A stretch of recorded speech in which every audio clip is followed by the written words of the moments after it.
لقد صدق الله رسوله الرؤيا بالحق.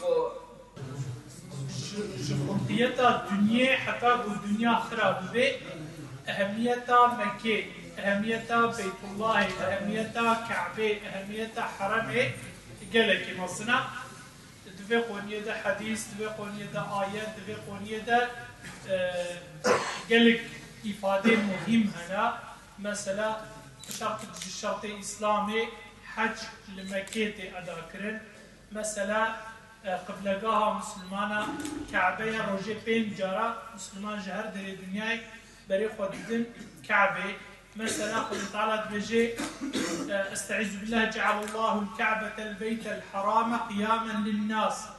Xwedê Teala Kabe beytul haram kiriya ciyê قيامة جبونا إنسانا كريه جهة تيرليشة جبونا إنسانا مفسر معناه في آيات إذا قال لك معناه غريب إفادتك يعني نقول يجبو مسلمانا بتاني قلت يا قد تعالى كعبة بيت الحرام هم ناوي كعبة هات يذكر كرن وهم ناوي بيت الحرام يذكر هات يذكر كرن قد تعالى دبي ربي عالمي أو كريه جهة قيامة يعني شغلة نشي جبونا tamamı insan. Baş erlere ensar ve en ortada simsiyah sarığıyla yar.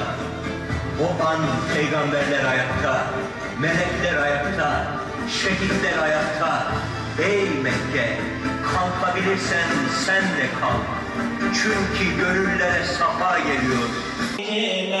Kabristane şehida, hon begirin davetame. Kabristane şehida, hon begirin davetame. Bejin kuşku birime, la ilahe illallah, Muhammed rehberime, devinleştiri Allah. Eshakın kulluğuna, Mevla gibi bizlerde, isteyenler gelsin dedik, Mevla gibi bizlerde.